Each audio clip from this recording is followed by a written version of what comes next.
Duties of a principal designer. My name is Jonathan Cunningham from STORM, and we're currently on site on one of our construction sites. We're providing the principal designer role, and in the next 3 to 5 minutes I'm just going to go through what that role entails. STORM has been qualified and experienced on a number of construction sites. This is just one small little site in Burscough.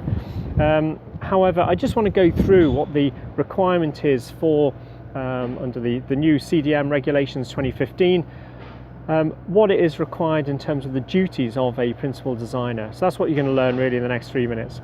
The first thing is a principal designer. These are the old duties, the former duties of what was called the CDMC, the Construction Design Management Consultant. Previously that has been done away with, and the reason for that, it was very much like a bolt-on to the old sort of CDM regulations, and principal contractors were getting in touch much later on.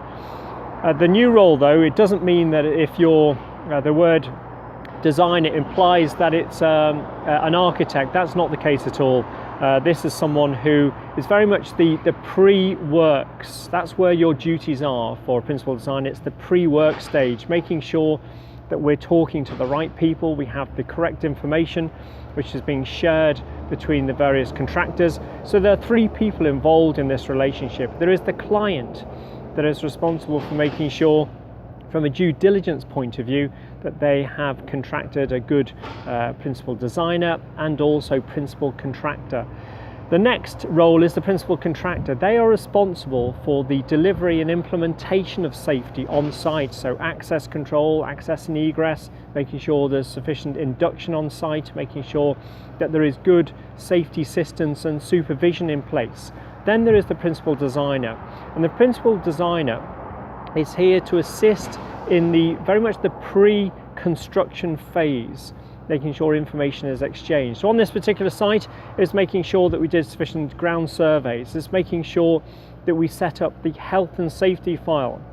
The health and safety file isn't about making sure that we have good access and egress and things like that, and log sheets and induction sheets. This is about what we have to leave in place for the future tenants or clients of this building.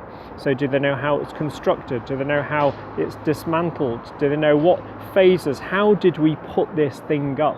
And do we have the architects and the ASAT drawings? So that's our role. It's also making sure that we have sufficient and robust safety in place to assist the principal contractor. So that's making sure that due diligence is done on the subcontractors and other contractors and other suppliers, and it's making sure that we are satisfied as the principal designer that there is good safety measures in place. The principal contractor will making sure that there is adequate welfare, that there is good entry points or access and egress, particularly for all the works and services. That in addition, you've also got good waste systems and waste streaming on site. So that is that. Also in terms of STORM, we assist with the construction phase plan. We write the construction phase plan or draft it to assist the principal contractor. We've had a great deal of experience of working and doing that for contractors, and it also saves them a lot of time. We're here then to conduct periodic checks and to assist the principal contractor should they run into problems. So it's very much a union and partnership. We will attend site or frequently as required, and we'll also hold a number of meetings with the principal contractor, the client, and of course ourselves and other sub-designers who have also had an input into the safety of this site.